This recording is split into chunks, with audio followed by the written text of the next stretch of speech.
Arganissima, New York. Your exotic skin, hair, and beauty source, and your one-stop shop for all your natural and organic skin and hair care, featuring authentic organic Moroccan oil and prickly pear seed oil and much more. Bringing you only the best, straight from the source and proudly produced in the USA. So what are you waiting for? Shop today at www.arganissima.com. Arganissima, New York. Your beauty is our duty. Arganissima, New York.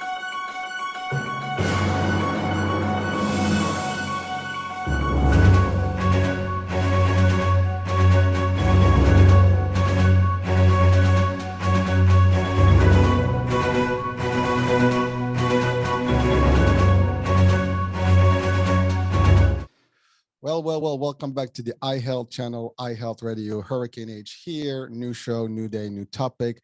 An interesting topic, I would say today, and it's a topic that touches on diversity and the mental health and all the aspects and I guess the different nuances that come in with, the diversity and the lack of understanding diversity sometimes and what it does to people in general.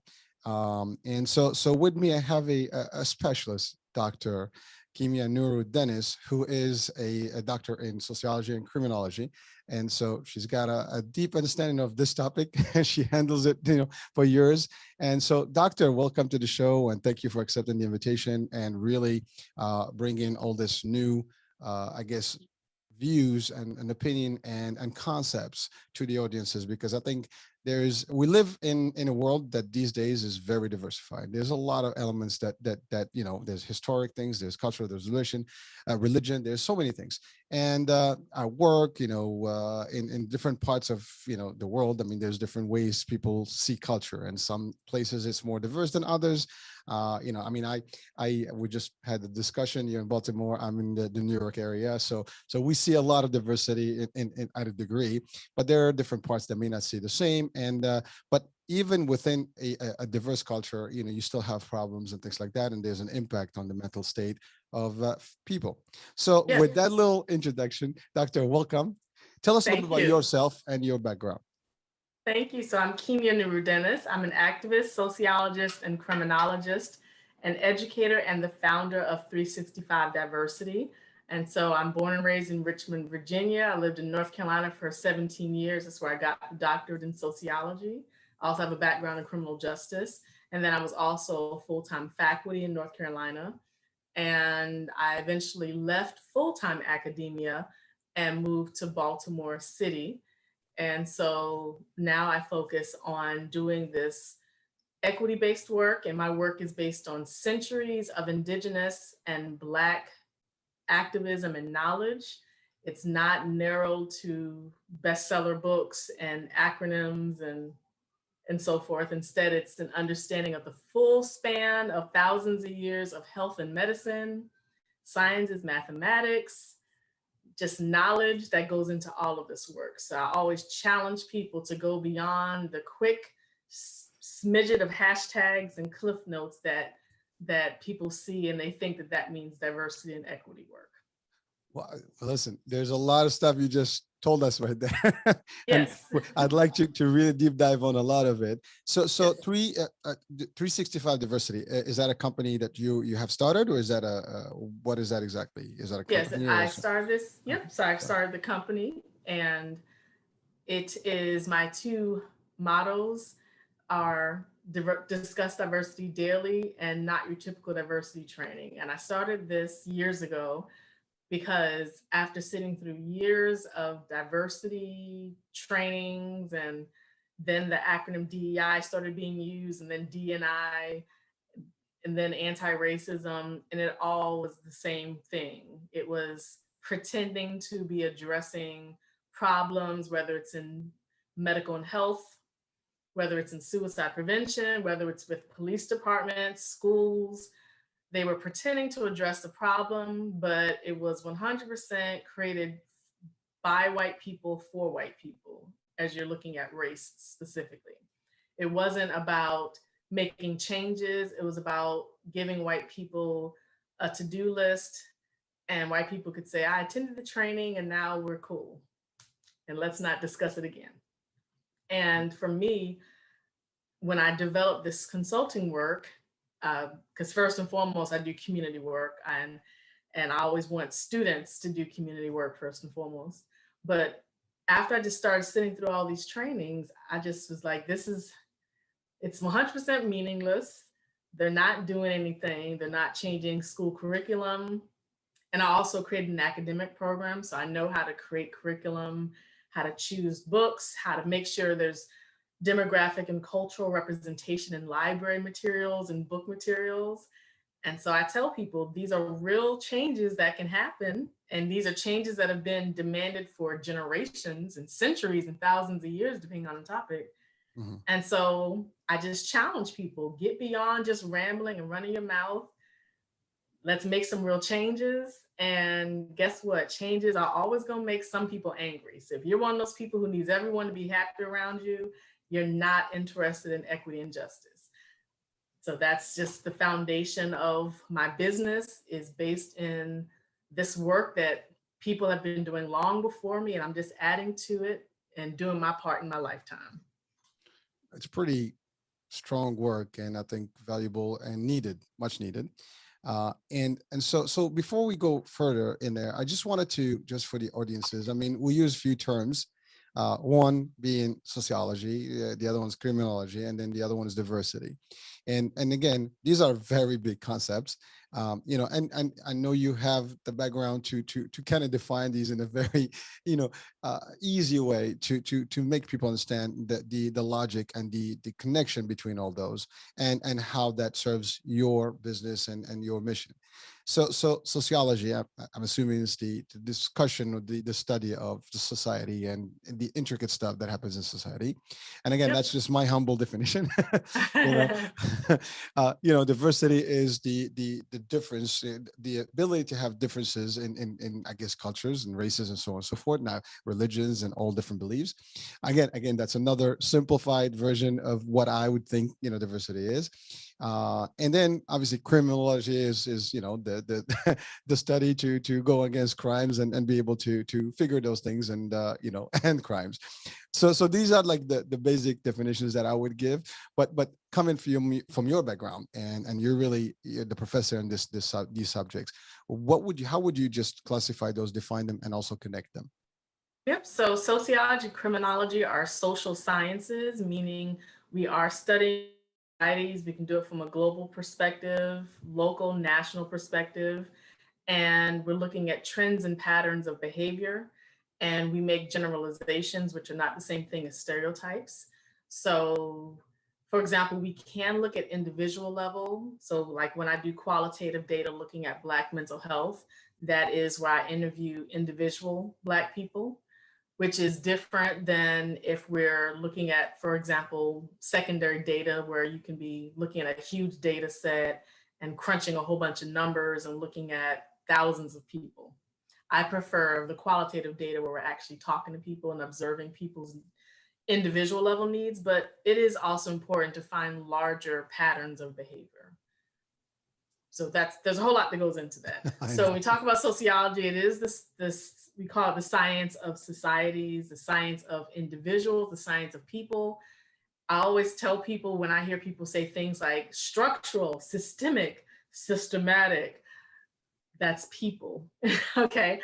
Uh, it's important to highlight how these are people, because so often when we're talking about racism in particular, people have gotten accustomed to using these abstract terms that sound almost like they're colorblind, like this systemic racism. And I'm like, okay, so let's go ahead and get detailed. White people created racial categorizations a little bit over 500 years ago. And the purpose of that was to throw tens of thousands of years of billions of identities and people into these narrow categorizations. It wasn't based on scientific data so much as it was based on physical identifiability and lumping people together for the purpose of ownership as well. That's part of slavery, Christian missionaries, colonialism. That still is happening 529 years later.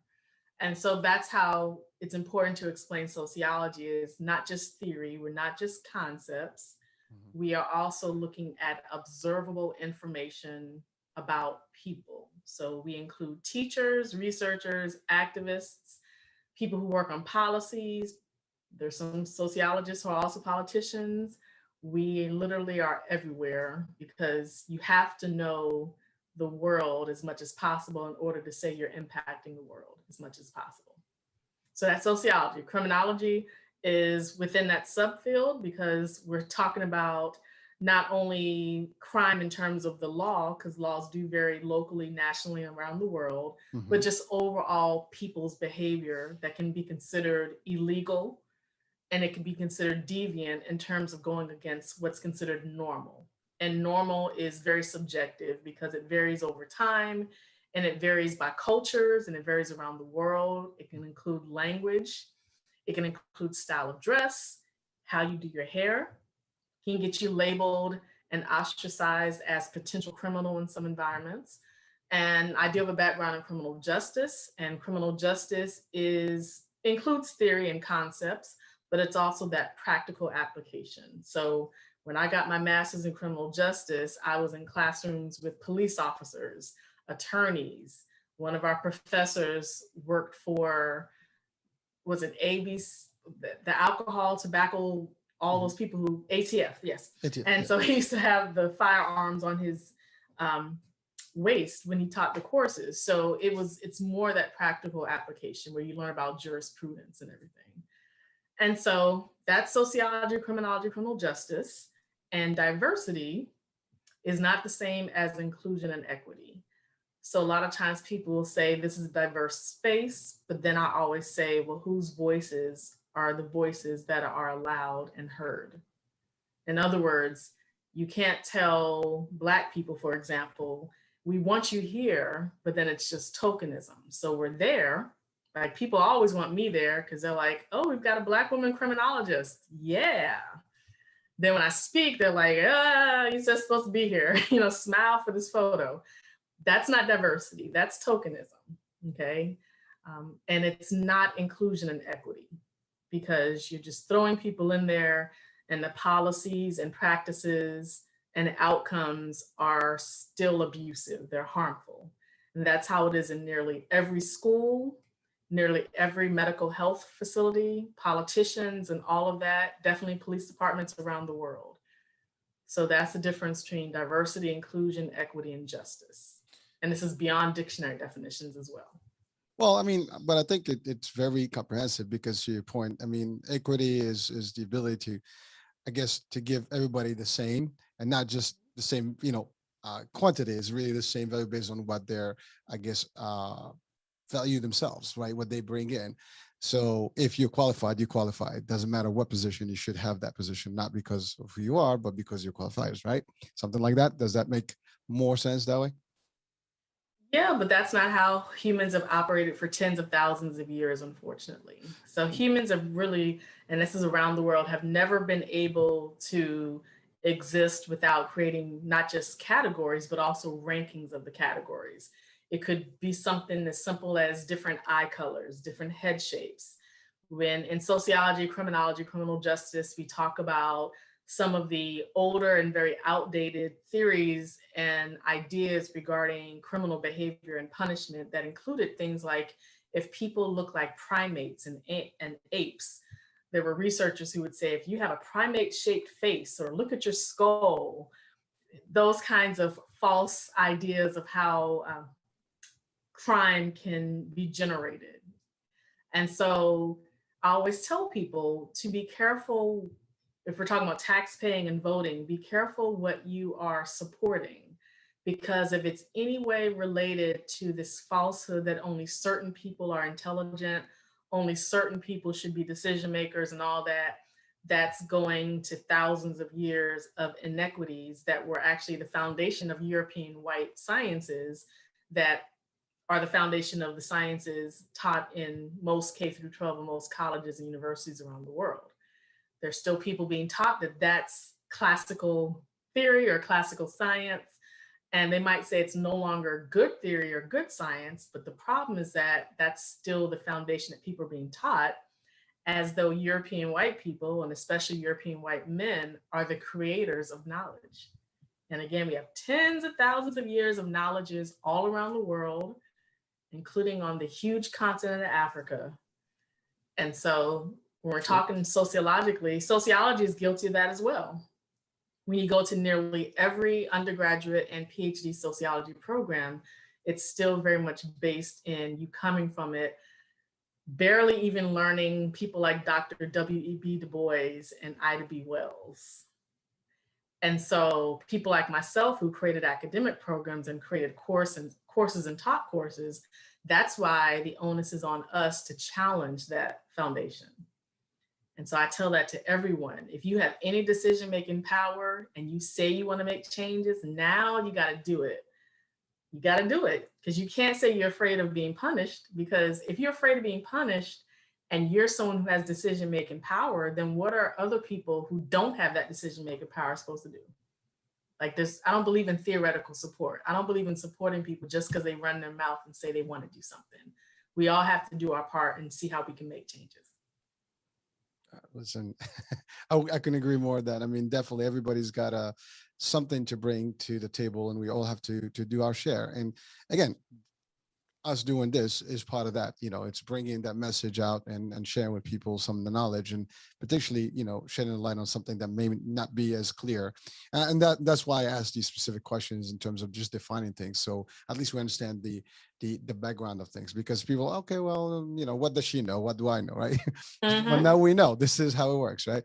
But so there's a few items that you touch on. One is the diversity, or the cultural diversity trainings, and we'll talk about that in a minute. And I have actually I attended a few of those myself throughout corporate, classes and things like that. So HR, gets you these things because you have to be, I guess, official, and you have to be politically correct on what you say, how you say it, when you say it, to whom you say it, and all these things. I mean, I've been in leadership roles, so again, we had different coaching sometimes because you have to deal with staff and things, and you have to be able to do certain things in certain ways.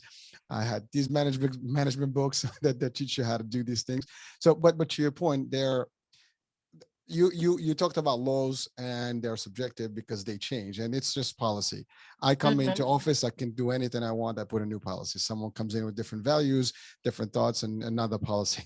I mean, it happened in religion. It happens in real world, and to your point, at state level, city, county, every place, and corporations.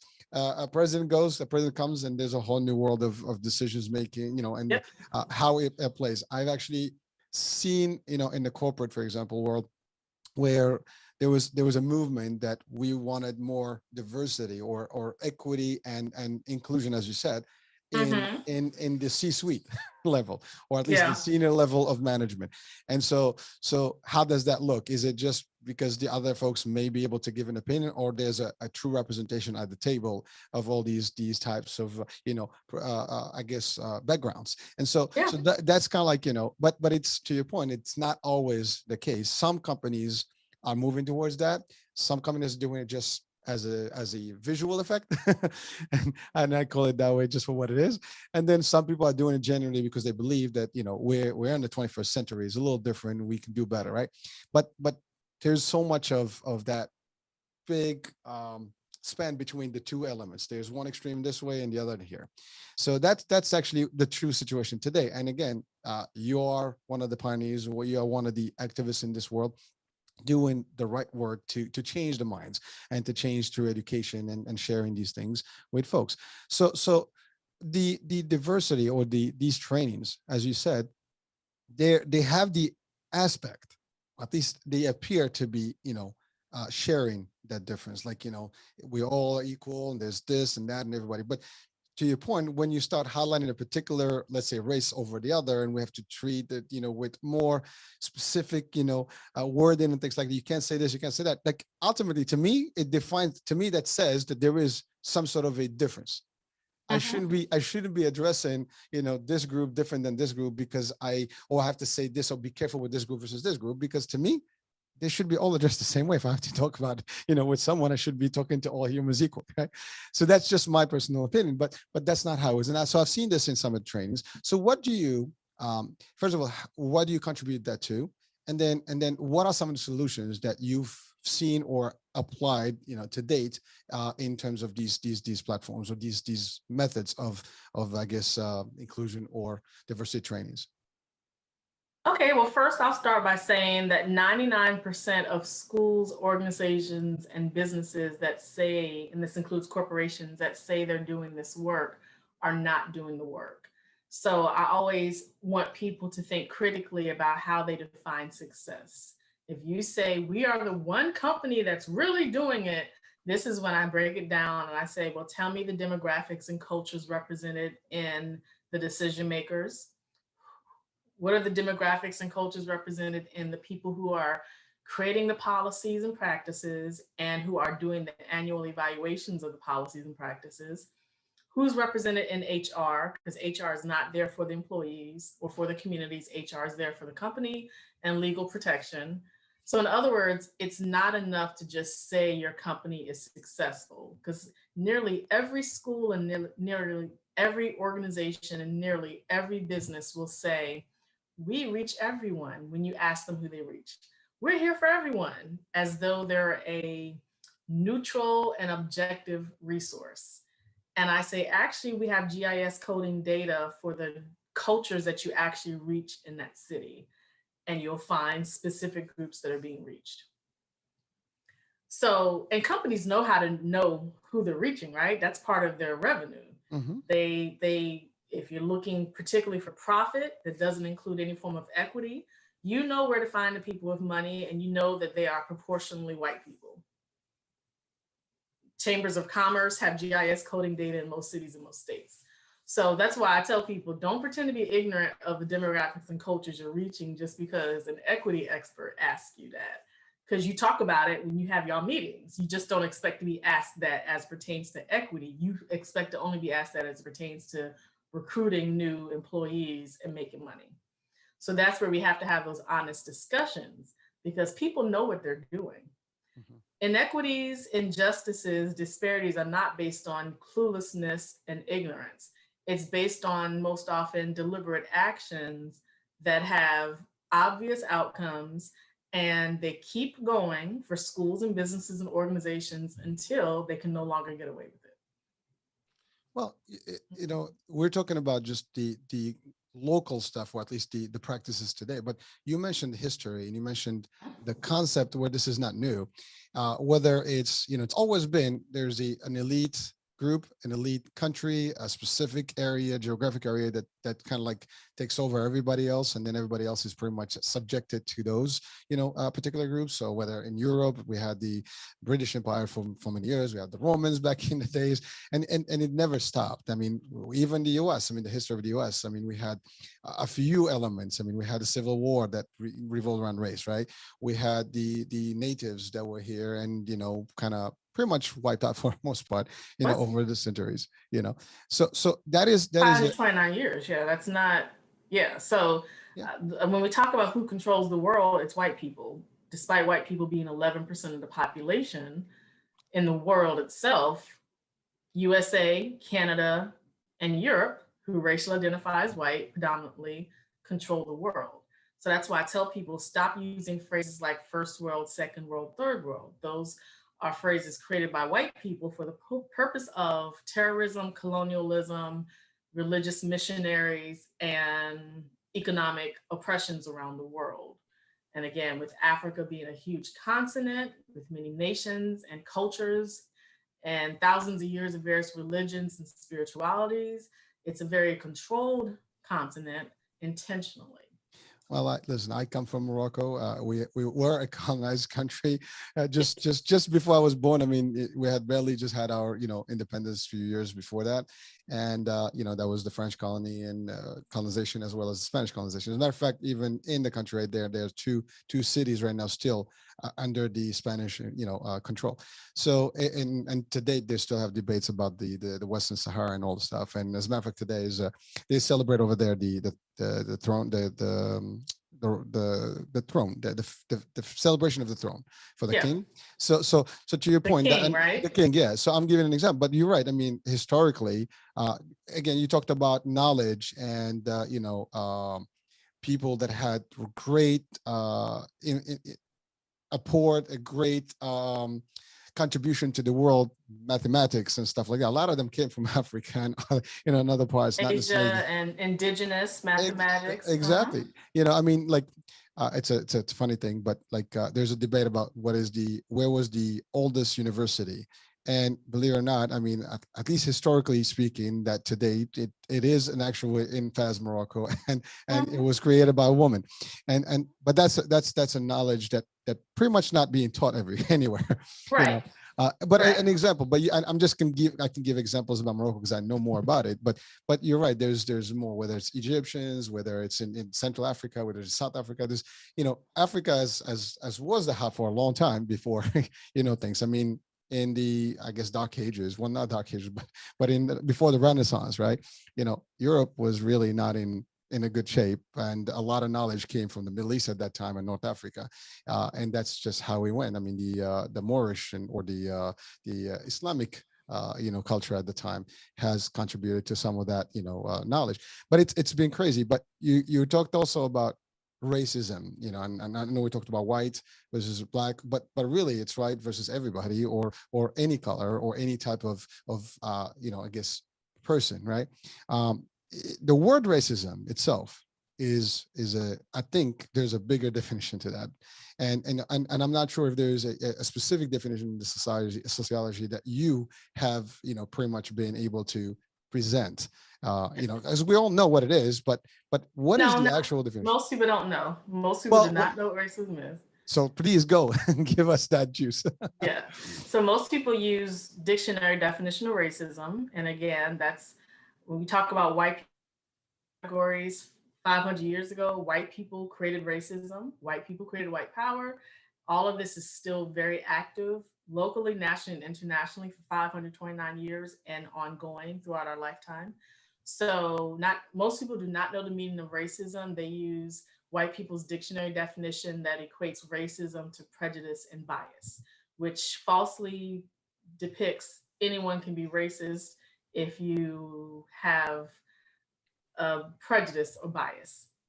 And so instead, I am among centuries of Black sociologists who go based on power dynamics. And we're talking about white power, because when we're talking about white people being the racial power majority, and this is white people of every ethnicity, every nation of origin, every religion, every spirituality, and every identity in addition to whiteness. White people created this, therefore white people are the top of that hierarchy as it pertains to race and racism. And so when we're talking about tensions between Black people and brown people, so tensions within indigenous and Black people, so we talk about the origins of Black people being on the Western Hemisphere before transatlantic slavery and through transatlantic slavery. We also talk about how people such as myself have indigenous people in our extended family throughout this time. So there's also tensions between Black and brown people, like tensions between Black communities and Asian communities because of intentional city design. And that also ties into USA military. And it's a whole lot that goes into all of this. Mm-hmm. So even when we're talking about tensions between Black and brown people, when we're talking about anti-Black in China and Japan, because most blackface products are made in China and Japan. When we talk about that, that's something that really can be tackled, but it's not the same kind of racism as racism done by white people, but it is a result of racism done by white people. Because when we're talking about anti-Asian, anti-Black, anti-Indigenous, anti-Hispanic, anti-Latin, Latinx, Latina, Latino, that's all to go into that white hierarchy. Islamophobia, I mean, right? Islamophobia. So whenever Canadians, and notice it's usually white Canadians. Rarely do you see Black and brown Canadians say, oh, y'all got problems in USA. Good thing Canada's awesome, because we actually have more than a century of work. You can see old images of minstrel shows. You can see blackface products sold in Canada. You see protests, trainings, workshops, Canadians, Indigenous Canadians. You see signs and protests to get rid of Islamophobia. All of that is rampant in Canada.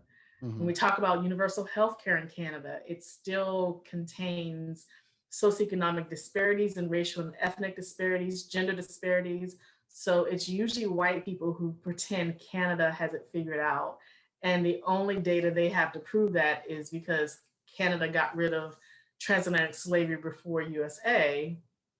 But getting rid of transatlantic slavery, as with USA, does not mean you got rid of white power and racism. It means it just changed forms. And of Well, course, now the news story with the indigenous, unfortunately, the indigenous people stolen and bodies being found under schools. These are things that indigenous wow. people have said forever in Canada and USA and parts of the Western Hemisphere. So this is all part of it. You were going to say something though. No, no. What I was going to say is the concept of like white supremacy, as you said, or just white privilege, and that, for example, the case of the Nazis and the Holocaust, right? I mean, that's Yeah. anti-Semitism, right? That was a biggest, one of the biggest events that also occurred, just few years back. I mean, we're not even talking over 100 years here, right? But that thing has been the biggest event, and it's been addressed to a degree, but nowhere to date I think the problem has been solved, and or it is going to be solved anytime soon. And I think the work that you do and the work that a lot of other folks are doing to bring this up and about to the people, and sharing it with the folks out in the communities, I think that's actually an important piece of work. And I know that you have the satisfaction to see that, because I'm sure you see some results, at least uh, in the parts that you actually are touching, and the organization that you're working with. And so that leads me to the question. We talked about racism is really white versus black, or everybody else, because it's about power, or at least white power. But so you talk to somebody that is white, and they'll tell you, well, I'm not a racist, I love everybody. So how do you deal with that? How do you kind of come back with that one? I don't come back. I don't waste time debating individual white people. So I don't call individual white people racist. So if a white person says I'm not racist, I just say all white people contribute to white power and white supremacy. And that's regardless of political party, voting patterns, and everything else. And when white people say they're not racist, again, they're using the dictionary definition that's based on prejudice and this notion of kindness. And we have to remember, most philanthropic organizations that are wealthy and give around the world are led by people who are descendants of slave masters or European immigrants who benefited because they were able to assimilate into whiteness. Like when we talk about how the Irish became considered white. Mhm. And so that's why I don't waste time debating with white people. It doesn't matter where I go, Irish, American, I'm not really white, so what you said is wrong. Or white Jews will say, I'm not white. And I says, Judaism is not a race neutral identity. Jews include African Jews, Jews Yes. include Middle Eastern Jews. Jesus was Jewish and not white. Most synagogues in the United States of America are white for a reason, whereas when you go around the world, you'll have entire African synagogues. So that's what we in sociology call colorblind racism. So I was going When to ask white that. people, yeah, it's colorblind racism, this false colorblindness, where white people, including white liberals, white progressives, and white anti-fascists, are more concerned with saying, I don't see race. And they think that me as a Black woman will be distracted by that and pretend that racism is somehow just mysteriously happening. Like, despite everyone smiling at each other, there's still disparities in schools. There's still medical and health disparities, 529 years of medical racism, scientific racism before, during, and after COVID-19. There's still police practices. There's still this prison system. There's still workforce development programs that are designed to keep particularly indigenous and Black people and so forth out. Mysteriously, this happens despite all these white people supposedly loving everyone. I don't play that game with white people. And it's an intentional game because that's the whole purpose of distraction. The goal is to distract you so that you think the problem is either in our imagination Or again, like I said earlier, they'll use terms like systemic, like Hmm. I'm not racist, it's systematic. Like these are aliens, like Alien versus Predator movie, and they're just throwing racism at us. Yeah. Like, hello. Or they'll say, we all take part in this. And white people love to say, we all contribute to this. Therefore, we all must get rid of it. As though Black people like myself who've done this work for years don't know how it feels when white people say they want our help.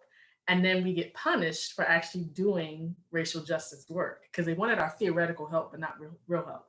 So that's why I don't waste time debating with white people on that. If white people want to learn about what sociologists call colorblind racism, they're welcome to read sociological writings, including Black sociologist Dr. Eduardo Bonilla Silver's book, Racism Without Racists, where the older edition, you can find the entire book online. And so I just tell people don't waste time with those individual level debates because you'll get nowhere and it'll just be an argument and you've just wasted your life. So, doctor, there's a few items I wanted to touch base on tonight. One is I know you mentioned police and police departments. So there is some level of diversity, I guess, that we see in the police force or the majority of the police forces. But also we have again, I see I see your reaction. So at least that's the perception that we see because there's an event, you see a little bit of presence. To your point, that could be a show. We could be, it's a question for the public. We see what we see, but to your point, it could be designed to be that way because that's how we are being kind of manipulated, if you want to call it that way, maybe, or at least that's how we being educated. But so we have that, and so in recent years, obviously the crime and the police abuse type of thing and so on and so forth, and murders and whatever, killings, all that stuff has been big topic on the news, the media. But has it really been at the rate that it's supposed to be? I mean, certainly the media has a controllable, aspect to it. So you're not seeing everything, not hearing everything. And there's the aspect where we can show you what's up. Like this is a private media. It's a little different. We can have a discussion, but some of the discussions can be taboo on TV or at least in some of the mainstream media, right? And so police departments have been trying to kind of mitigate some of that. And I've seen it like in New York City, for example, I see there is the Black police forces and then I guess associations. Is that even making the dent or showing No, anything? Okay. no.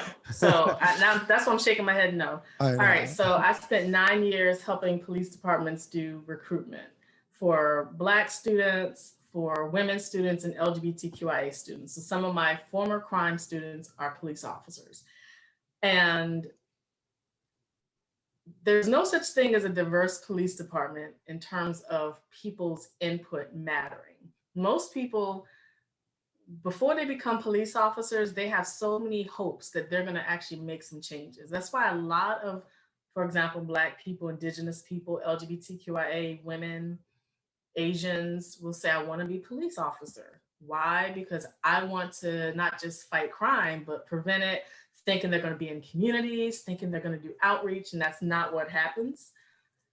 It's not what happens, I'll say again, because there are people who go into there with bright-eyed, bushy-tailed, and they end up behind the police desk on punishment because they just doing too much instead of complying, because they're not able to change policies and practices.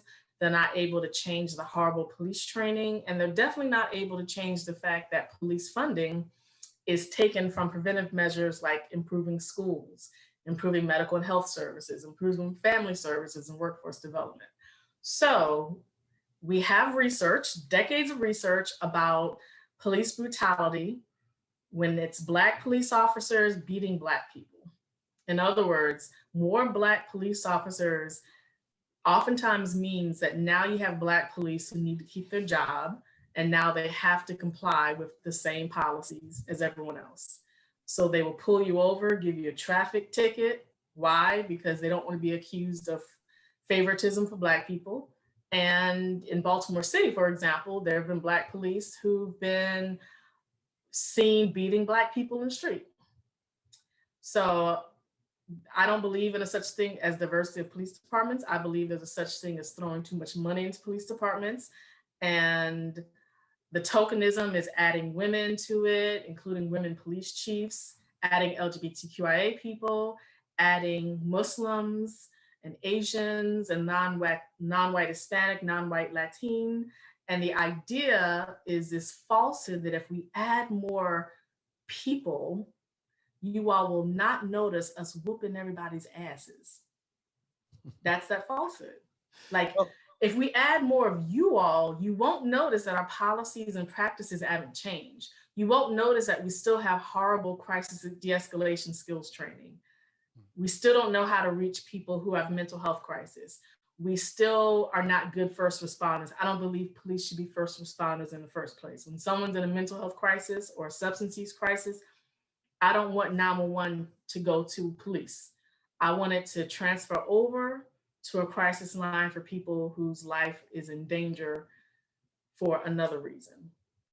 So police departments, when they add more people from various demographics and cultures, it's not because they're changing anything.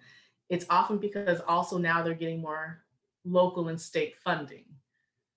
And that's a huge attempt, because Black people have demanded changes to police before it was a formal police department. After Emancipation Proclamation, that's when white men with the help from white women got out there without police uniforms and said, we're not going to control these Negroes.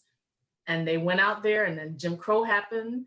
They had Black people having to have a card to prove identity and all sorts of stuff. So this is literally the same thing Black people have demanded over and over again. When you see Black people who support police, who say we need police, it's because of centuries of brainwashing, because Black people have been told, well, we're not going to have preventive measures, so you better support police, or else police are vindictive and they'll disappear. And now Black people will be on their own and be tortured on their own. So it's an intentional process. It happens around the world, but specifically in USA and Canada, it's an intentional process to convince the people who are being oppressed by the police that if you get rid of police, or you at least reduce police and emphasize preventive measures, that police will pay you back by being late for 911 calls intentionally. And it does happen. Like, there has been no police defunding in the United States of America, ever. But in the past 2 years, police departments have intentionally done things, potentially, such as not responding as quickly to 911 calls. And the purpose is to prove a point. Like, see what happens when we're not there? Ha ha ha, you need us. And they'll say, this is what would happen if you defund us. But there's never been a defund. So this is why we talk about dismantling abuse of power. Because just like with politicians, police departments, medical and health professionals should not have all the power. They should not be able to punish us for using our voices and saying our taxpayer money and our lives should not be in your pockets like that. Wow, that's a lot. Well, so let's just touch quickly on a few items there, and then I want to tie in all this into the mental health and the connection.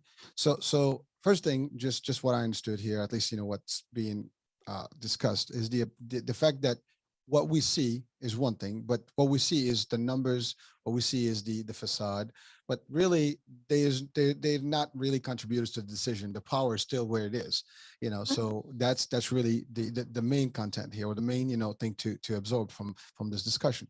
The other part, now you mentioned like the example of Black people that supporting, let's say, the police, and all the stuff, right? Which some people say, police presence is important because it prevents crime, blah, blah, blah. But, that's still subject to discussion, as you mentioned. But now, what efforts are out there to because like you said, these folks have been conditioned over centuries, over years of this is the way. And now all of a sudden, there's a change in mind. We're trying to re-educate them, basically, like it's rehabilitation in terms of like, think for yourself. This is different. We're in a different age. We can make a difference. But people are not there yet. So what measures are out there today to make that difference, to change the minds of the same Black people that actually supporting the police and all these type of movements? That's one question. The other one is, you mentioned politicians. So that's the other part. You mentioned earlier there are sociologists that are in political, and I guess legislative type of positions, right? And so, are there enough of them? Can they even contribute and make a difference? Because at the end of the day, if the policy changes and there's representation in the political world, the Senate, the city, the councils, and all those things, the Congress, that may have a difference. And to your point, you mentioned something about people want to make a difference, so they join these bodies, whether it's the police, the federal, Bureau of FBI, or any other agency, or just become public servants, as in the Senate and so on and so forth, local senates, or even the U.S. Senate. And but there is representation, but it's very limited. And so for to date, the limitation or the small amount of people that are representing, let's say, the Black community in the Senate or Congress or any state Senate or even cities, regulatory bodies, they are not making the contribution that they should. At least the impact is not as obvious to date yet. So do you feel, or at least in the studies and based on all your research and your work, do you think there is a way to move that along, to bring it to the next level anytime soon? So two questions. Yeah, and these are similar discussions that we have at criminology, criminal justice, and sociology conferences. So for the first one, police do not deter crime. And you can look at that in every city, including Baltimore City. Putting police on a corner, they might come in and stop a fight, they might arrest somebody, but this is always the case. People know how to get away from police if people really, really want to. And police intentionally, and this includes helicopters over particularly impoverished neighborhoods that are mostly Black neighborhoods. They are not going to these wealthy areas that are proportionally white. And there are crimes happening in that wealthy areas. And when I say crimes, most crimes are within race. So it's white on white, indigenous on indigenous, Black on Black, Asian on Asian. People abuse their own family, their own friends. Even if it's strangers, it still tends to be people within their same environment. So whenever people talk about Black on Black, yes, there is disproportionate representation in terms of population size, but every racial and ethnic group of people abuses themselves and each other most often, including rape, sexual assault, burglary, kidnapping, and robbery and murder. So that's important to highlight. So police do not deter that. No matter what you do, you can put police on every corner and you're still putting millions of dollars into putting police on every corner instead of focusing on real deterrent factors, real preventive measures. Like instead of this millions of dollars going into putting that police officer on that daggone corner to talk to people, guess what you can put on the corner? Actual community members who are from the community. And when I say community members, Black people in particular have more than a century of community groups and organizations, religious and non-religious, that have been doing this work to center around improving families and communities. These organizations tend not to last as long because they tend to be nonprofit. They tend not to have money. If they want grants, they tend to be competing against wealthy nonprofits competing for the same grants.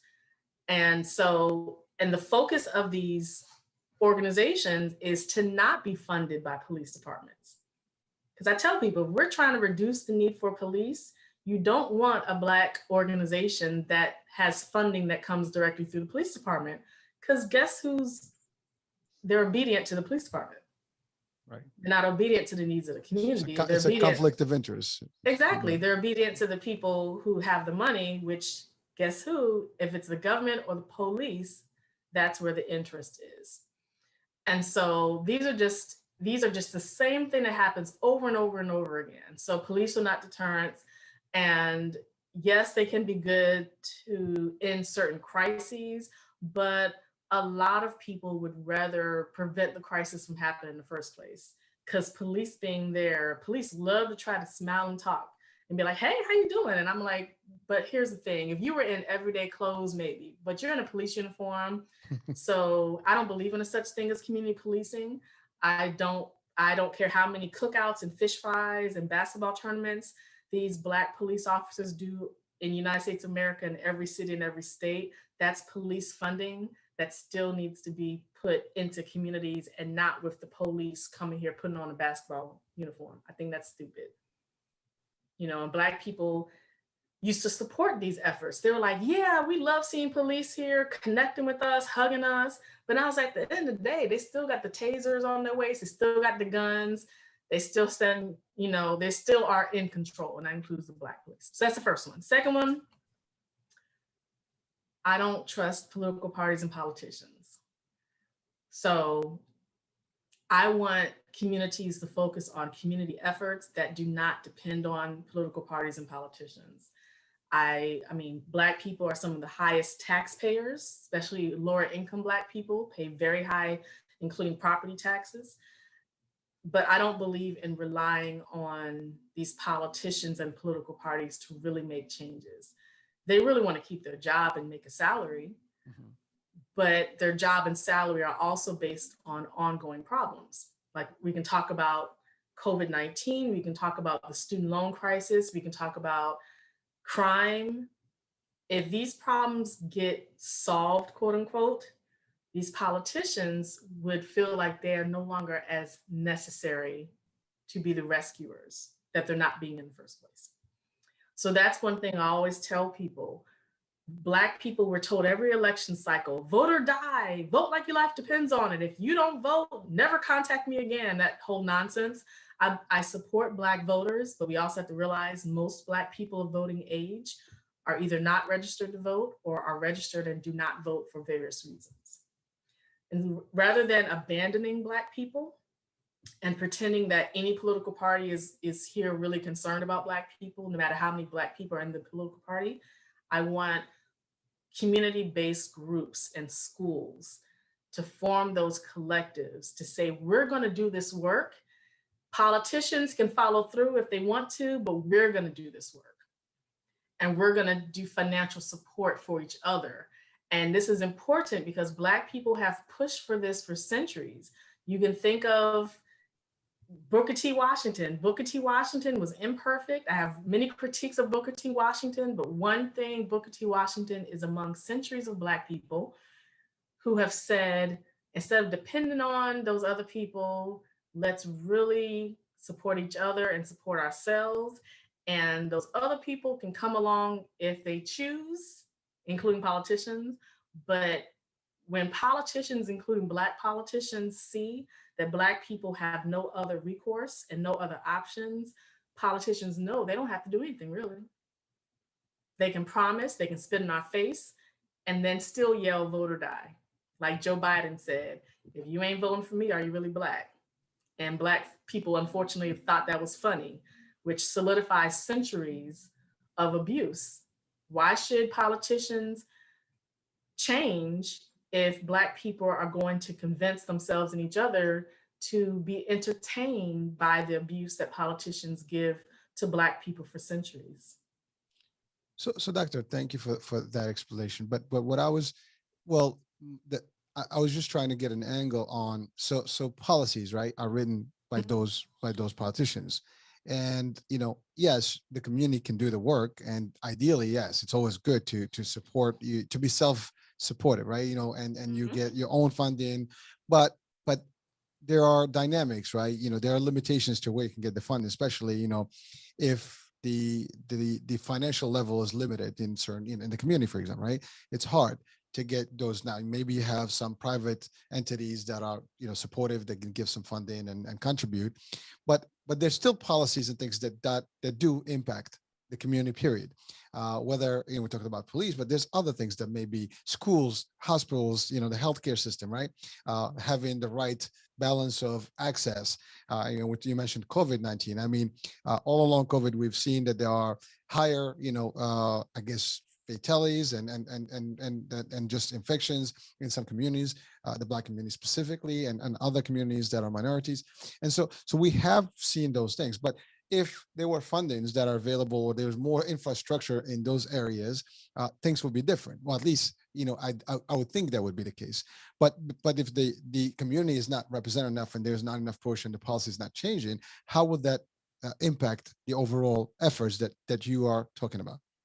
Well, communities are never going to be represented enough. That's the whole tautological circular logic of centuries that's intentionally done to silence indigenous people, Black people in particular. It's intentionally done that no matter how much we cry, no matter how much we protest, no matter how much we stand in long lines and vote, no matter how many taxes we pay, we're still told at the end of it, don't complain, shut up, be submissive, and we promise we're going to keep considering you whenever we feel like making a change.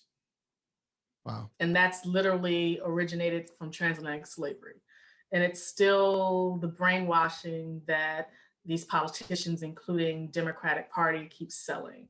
So that's why I do not condone relying upon politicians and political parties, no matter how polite they are, no matter how many promises they give, no matter how much they put on paper. So we can think about President Barack Obama, who wrote down a whole lot of legislation, but I always have to tell people that's written in paper. That doesn't mean it's actually in practice.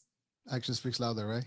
Right. You can talk about it in terms of corporations, right? Corporations are experts at putting things on paper.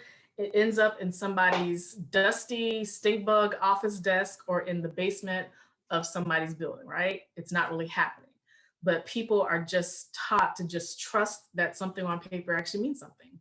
So if we're talking about funding, yes, but there actually are people who specialize in policies. I am one of those people. There are many people in Black communities who literally specialize in writing policy proposals and petitioning to do these presentations for health experts and for politicians.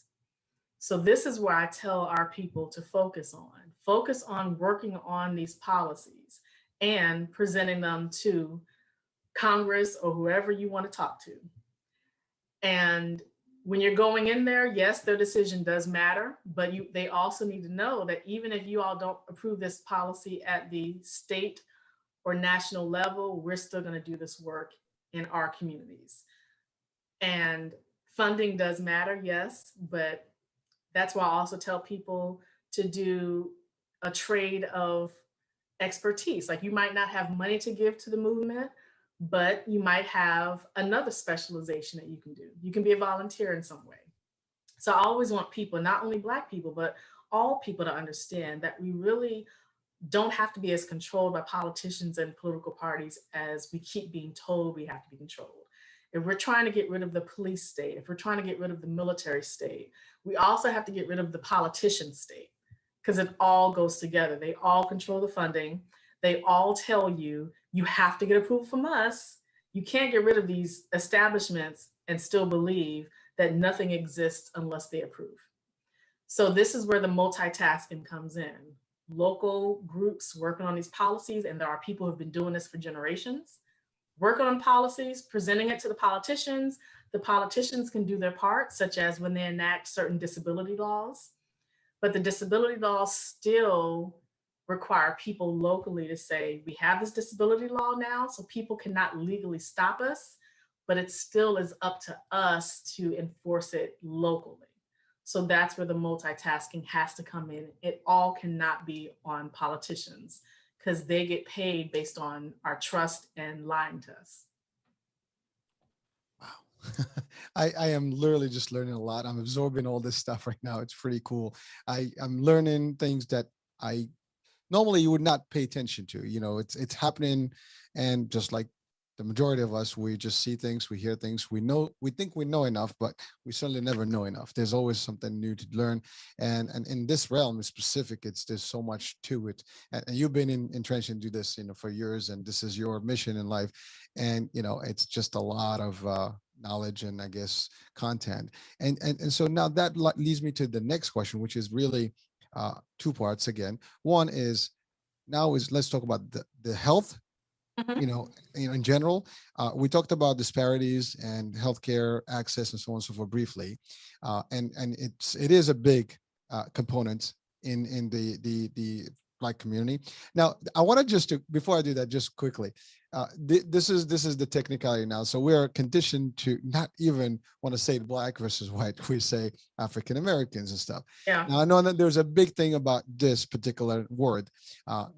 why is it that, we cannot say this, we can say this, and that's based on those trainings, right? So it is almost like nerve-wracking when, like, do I say it, do I want to say it, because you're not sure now how it's going to be perceived by by your audiences, right? So that in itself, I think that has a psychological effect. Mm-hmm. Because to your point, you're referring white and black, right?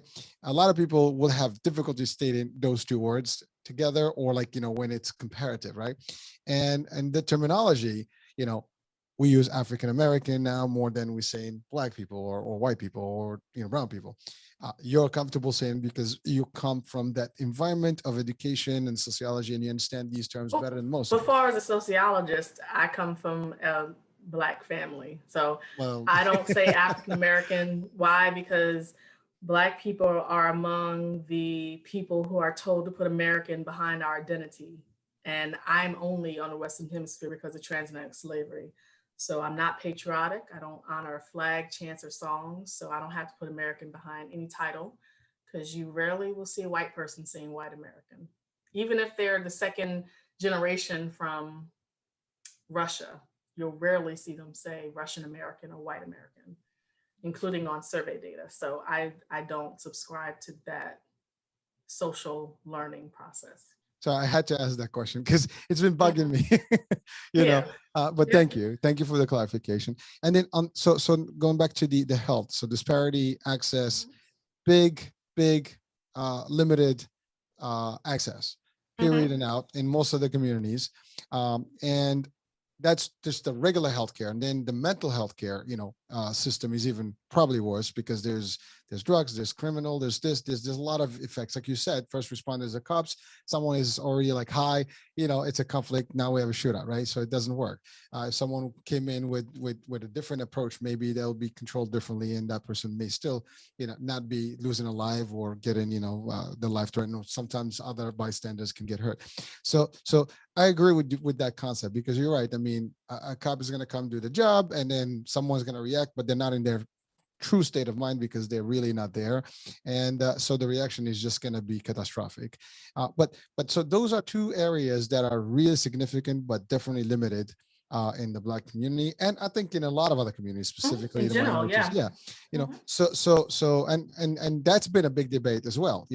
We need more in the COVID era with the pandemic in the last 2 years. We've had so many discussions that we heard on TV and so on and so forth about these topics, and about people not getting access, they're not getting the vaccines, they're not getting even the testing. In the beginning, it was not available in some areas. It was challenging. And so you talked about potentially having more funding into those areas, and providing those instead of funding, let's say the police and other type of services. Education is another one. But all this has an impact in the psychology of the community, because so in your studies, in your statistics, I know you're big with statistics, and you use those things, and you gather data for this. No, we got to get beyond the data, right? Talking to the people, beyond the numbers, right? So Fair. beyond statistics, right? Because that's the Well, second time you said statistics. We have to well, no, stop so, that. okay. I listen. Well, no. When I mean statistics, is you do your research. I mean, you do look at the demographics. You look at the stuff, because I'm just trying to. So People. Yes, I talk to people. Yep. I okay. don't say, "Hey, statistic number one, how you doing?" No. I was referring to when you talk to people. I'm talking about I know. like the reports and the data that's available based Yeah. on your research. And again, I mean, the data is coming from direct impact surveys, right? You're talking to someone, you get their feedback. Mm-hmm. Based on the feedback that you have Mm-hmm. from the people that you interviewed, or the folks that you work with have interviewed, is there a significant impact that has been, I guess, shared with you in terms of how this whole racism thing? I mean, listen, racism, I think it's psychological for everyone. When you don't feel right, now I can speak about it personally, because I've been subjected to some of it myself because of the religion and my background, especially after 9/11. And that's a whole different topic we can talk about.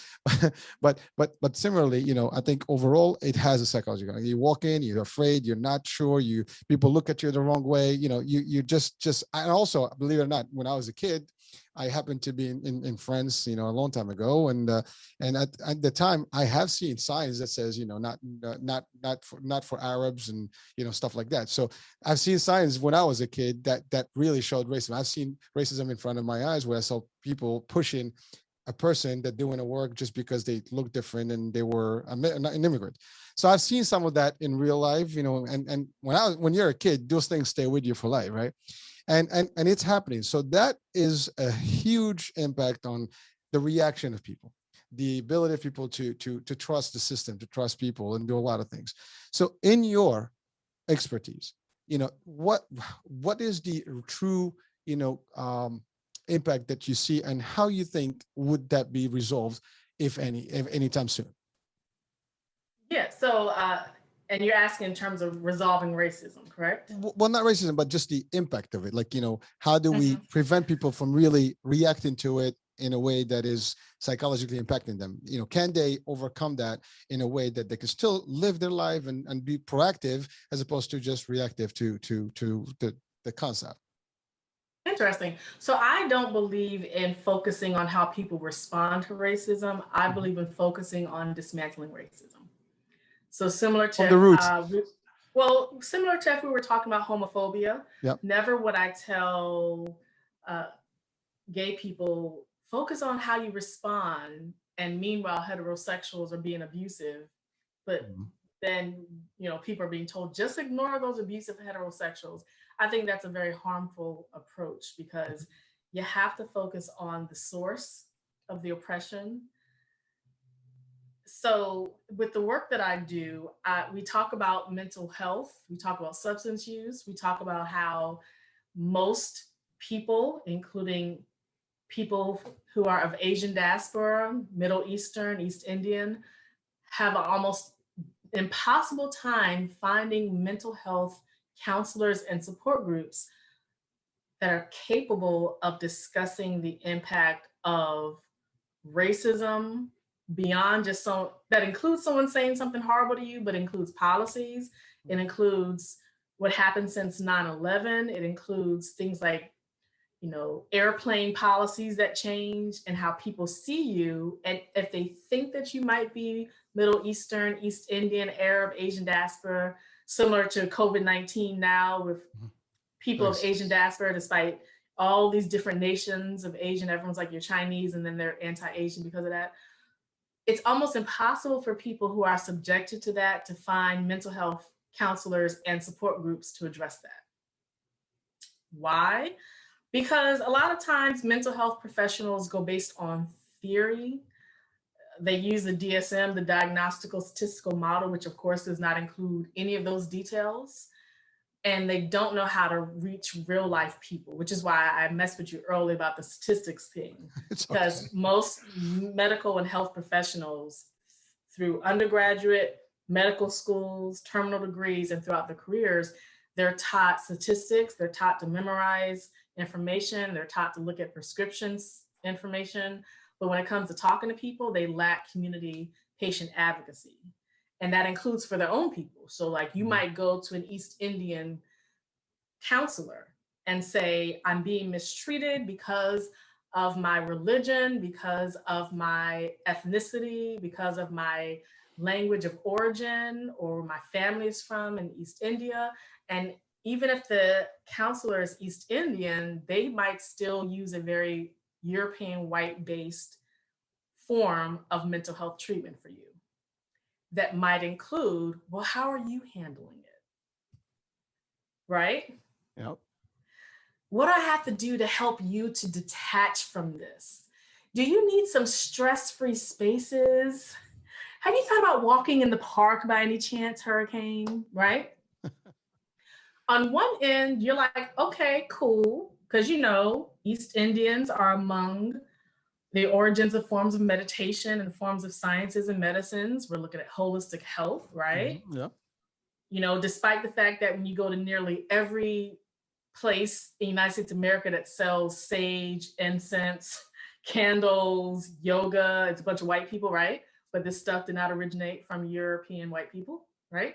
So on one end, you can be like, okay, I can meditate, but let's talk about it for real. You know what I'm saying? Because there's actually research that addresses this. But it'd be difficult for you to find a support group that's ready to address it. They might mention it in one sentence to appease you, with the expectation that you will now shut up And now let's talk about, or they might throw in some namaste in there, thinking that they got it right. Wow. Like namaste with a question mark behind it, which is also an example of cultural appropriation too, right? Well, yeah, I mean, sometimes you're taught to make some cool phrases that make sense to someone just to kind of feel like you belong there. I mean, I've Yep. seen those happen, and yeah, I mean, you're right. It does kind of bring out your eyebrows a little bit. Like, Yeah, what's you're that? like, and here's the thing, like we have been taught to just adjust to that because we've been told that there's no other options. So like even most Asian medicine centers in the United States of America and Canada are created and led by, guess what, white people. And I have my eyebrow up now, right? I know. What does it Mine mean too. to go? Yeah, what does it mean to go to Asian medicine places? Excited that you're like, okay, this is now possibly going to include aspects of my culture. So we can say, you're not just going to tell me to get over racism, but you're also going to say, here's some resources to help address that while we also dismantle racism. And you walk in and it's a bunch of white people. There might be some Asians in there, but the Asians, to keep their job, will comply with the white standard. And if you try to challenge the white standard, you will be told you don't understand real mental health work. That's that whole cycle that happens to most Black and brown people. And not just in USA, but much of the world in which medicine and health are considered created by white people despite tens of thousands of years, right? So that's why when you say how we can address racism in terms of the input and output for ourselves, yes, we do want to focus on holistic, and that's HOLISTIC, and holistic meaning WHOL, because this does encompass various aspects of our lives. So for me, the work that I do, I spend a lot of time chilling by myself because I love understanding myself, because you can't lose yourself and be like, I'm helping other people. So that's that self-healing.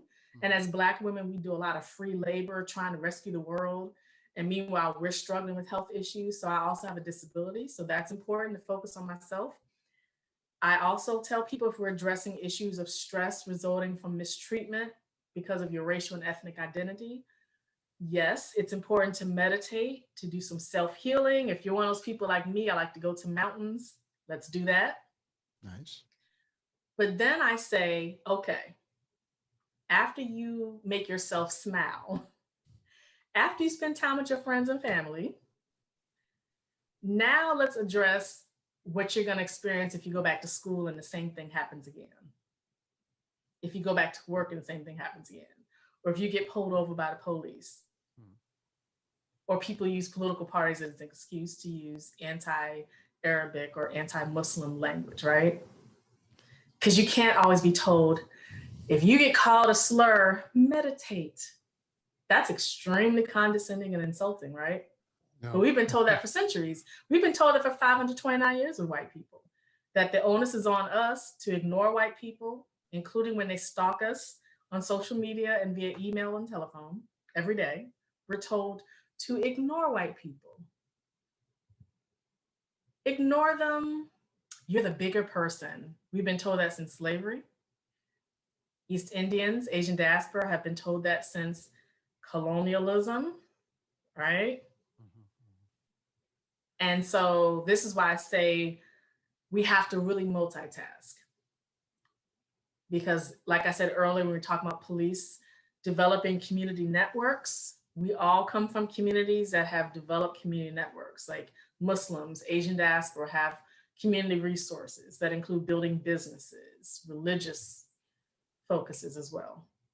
But then the question still comes though, what if we have all of this and now we need someone to help us to address the problem that's still hovering over us in our life, which includes, of course, business funds. These bank loans are controlled by white people for the most part, right?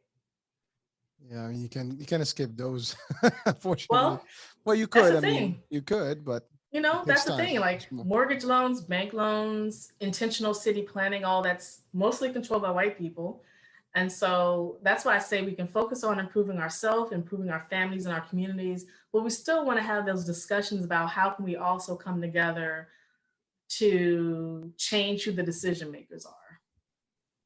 And that second part about changing who are the decision makers is where there's a lot of tension a lot of times among Black and Brown people. Because again, so many Black and Brown people have been taught since childhood to expect the worst from white people and to just move on. And to not just move on, but to mock and ostracize the people within your own culture who challenge white people. Like it always happens when I do this mental health, suicide work, that I will be in the room with Black people who they will allow white people to verbally attack me. And the Black people only speak up to defend the white people. And if the white people cry, especially defend the white people. Meanwhile, I'm here. So it's like this idea that white people can essentially hang me from a tree, and the Black people in this space are more concerned with hugging the white people while I'm being hanged instead of removing me from the tree, making sure I'm okay, and preventing white people from ever hanging a Black person again. So that's where that brainwashing is there, because most Black and Brown people who exist in white controlled spaces, including if there are no white people there, but white people still control it, they've just been taught since childhood to focus on our people, let white people do their thing, and then and I tell people, yeah, that can work for a while, but when there's failure, you got to admit the failure is not necessarily your fault, because the failure was always happening. It's just now you're really feeling it. Wow. Well, Yeah. listen, it's amazing. I just glanced at the time, and we said we're gonna do an hour. We passed the hour, and I'm not even feeling here. It's just so quick. Yeah. There's so much good stuff here, and so much different view of coming from your expertise, and really, you just, I mean, for me, I have to digest a lot of this because a lot of stuff here that I would not have thought about not listening to you right now. And I'm pretty sure a lot of people were probably in the same position, like, oh, it's like a aha moment, like eureka, like wow, I didn't think about it that way. But it does open up your mind to start thinking, and I think that's the key. Is once we start thinking and seeing things. So this is like the Matrix, blue pill, red pill. Right? You get the right pill and you start seeing things. Um, but that's because you said society. I mean, we are conditioned to a degree, and we choose to just follow the actual flow. And over time, it becomes routine, and you don't even see it anymore. Just like you clueless, and something like this does kind of change the dynamics, because every time you make a statement, my brain's like going like 200 miles an hour right now, like just adjusting to that whole concept. But some people will absorb it, quicker than others, I guess. Some people will be reactive to it, but it is what it is. I mean, at the end of the day, you are doing some work in your community, and you're doing the education and whatever you feel is necessary to make a difference. And so again, we're coming to the end of the show, so I do want to really thank you for this great session here, and a lot of details that probably would be not no knowledge to me, because I wouldn't have known about it, otherwise. And I think everybody listening will probably share the same sentiment. So thank you for that. And again, continue the great work. I mean, you are an advocate, you believe in it, from the heart, and you have your own convictions about it. And when you're doing something like that, that you've not only done the studies, and you've been through the whole process to understand it all and be able to deliver it, you dedicated that time. You've created a whole concept and a mission and a company to do it. So again, on behalf of myself, and I guess the viewers and listeners, I mean, thank you for the time. Thank you for a great show, and a lot of good, unique perspective that we pretty much needed to hear. And so thank you for that. Any last Yeah. words, Doctor? Yeah, well, I appreciate you, and I want everyone to remember the work I do is collaborative. There's been people doing this work for certain topics for thousands of years. For other topics, it's centuries, generations, and decades. So I want all equity people to understand you are coming from the work that was done before you even existed. So never do anything that's not based on collaboration. So I want everyone to understand the importance of collaboration and not divisiveness. And everyone can go to my website, 365diversity.com, and they can learn more about the work, my background, and they can see previous podcasts. And your podcast will eventually be up there as well. All right. And also the importance of being able to disagree on certain things without everything being a deal breaker. Yes, there are deal breakers, there better be, but everything cannot be a deal breaker, because the people who are directing racism and perpetuating racism, they want you to make everything a deal breaker, because that's how they make sure you don't collaborate with anybody. You're just by yourself, struggling and baffled as to how you can change your reality. And we don't want that. All right. Well, so here's the good news. The description in the description of the show, I will have the website, so people can certainly click on it and just check out the activities, the work, the programs, and the results that are being done. So please check out the site, on the description of the show. That being said, folks, this is Eric and Age. You're listening to iHealth Radio, watching the iHealth channel with Dr. Kimya, Nuru, Dennis. Thank you, doctor, for a great time and for all the information. And from me, ciao, ciao. We'll talk tomorrow. New guest, new show, new topic. Bye now.